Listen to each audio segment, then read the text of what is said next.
only 10% of the adult population is fully vaccinated. It needs to be 7 times that or thereabouts until we can start living any kind of pre-COVID normal. Business is bleeding and many say the uncertainty is going to kill them this time around. Joining me now is the New South Wales Treasurer Dominic Perrottet. Thanks so much for your time. Do we have this thing under control yet in New South Wales? Well, it certainly looks like it's a challenge, and obviously we've had a lockdown here in New South Wales, well, mainly in Sydney, for the last 2 weeks, and as you just said, the case numbers are going the wrong way. But look, we've got, I believe, the best tracking and tracing teams in the world, and they're working tirelessly to get on top of it. And the more that we, I guess, follow these health orders, it's going to be a very difficult time for people right across our state, for businesses, but I'll have complete confidence we'll get on top of it and open up as quickly as possible. The lockdown is getting stricter and has done in recent days. Are you on the verge of requesting or have you been offered military assistance? Look, that's not something that we're interested in at the moment, Laura. I think that what's most important is that our health teams continue to do the great work that they're doing. You can see anyone around Sydney right now that it's a lot quieter than it has been over the last couple of weeks. And as I said, I have complete confidence they'll get on top of this. And the faster that they can do that, the better it's going to be and the more that we can open up. Because the reality is, whilst we've got to get on top of these these cases as quickly as possible, there's no doubt that there is significant pain for businesses right across the state, and we want to make sure that we keep people working and keep businesses going through what's going to be a very difficult time. You look at the numbers in many ways. You look at the case numbers, but you're also looking at how much this is costing New South Wales. So as you look at these numbers, are you anticipating another 4 weeks of lockdown? What's the worst case scenario here? Well, I mean, it's probably too early to tell. I think, we'd set out aside for the lockdown to be extended for 1 week. But if you look at where these case numbers are, I think it looks very likely that will be extended based on the direction and the trends that we're seeing. And that means it's going to be incredibly challenging for businesses right across our state. And we've always said from the outset of this pandemic that we'll put the economy before the budget.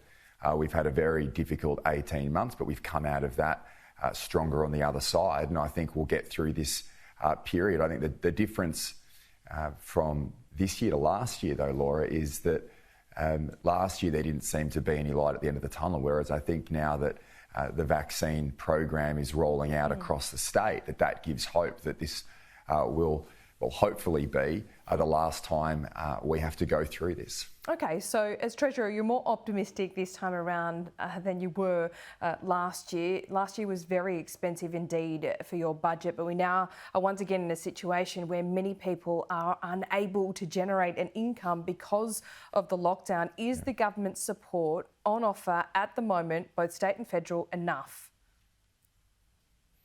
We're going to have to do more, Laura. That's just the reality. Last year, from a state level, we put around $30 billion into programs and stimulus programs right across our state. And the difference this time, whilst I said there is light because we're seeing that vaccination program rolling out, the challenge is there's no JobKeeper available and businesses have just had to close without that safety net. So we announced a package recently, $1.4 billion to provide support grants for businesses right across the state. But the reality is, in many instances, we are going to have to do more because that was obviously at a period of time we were looking at a lockdown period of around 2 to 3 weeks. As I said, it looks like it's certainly going to be longer than that.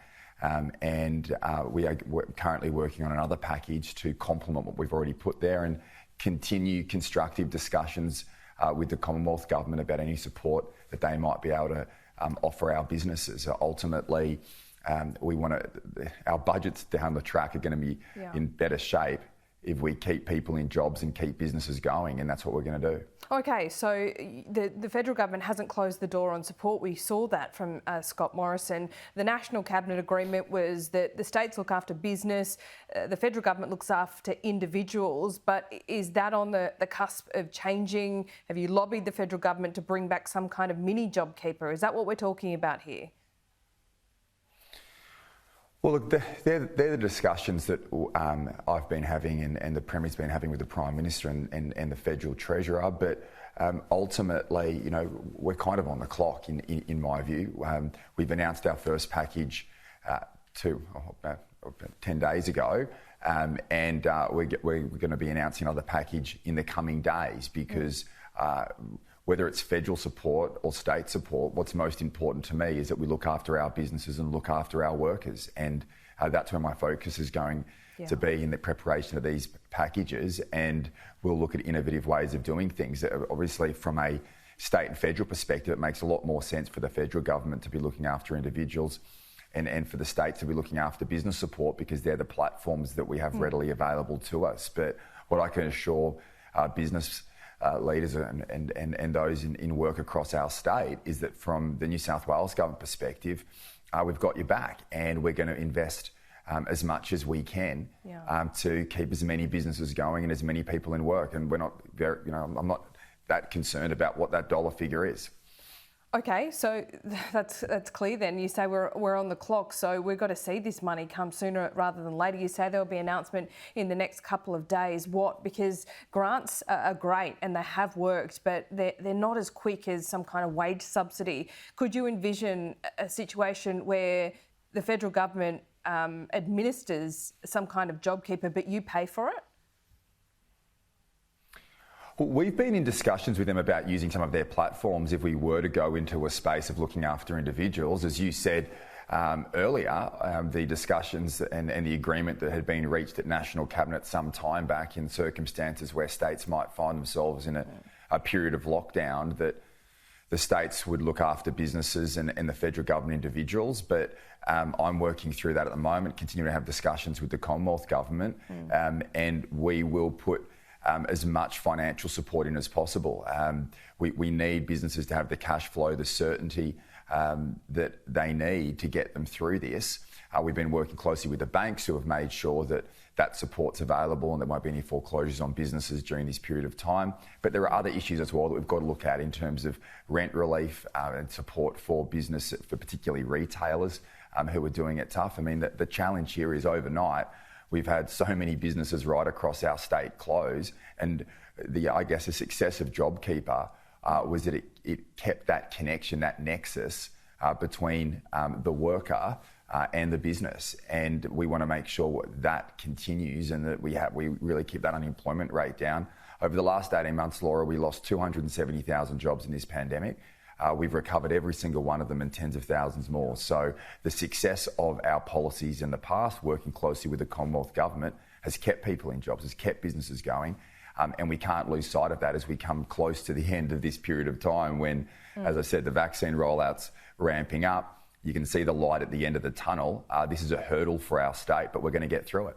Okay, well, look, you as Treasurer, we've seen other leaders completely surrender to the medical advice in this pandemic, as you'd expect them to do. But you as Treasurer, you've been able to keep a big focus on the numbers as well and what this is doing to our economy. What is your view on how we deal with the pandemic from this point? There was lots of speculation this week about your influence on this latest lockdown, that you argued against the extension. Does that mean you want to see the virus rip?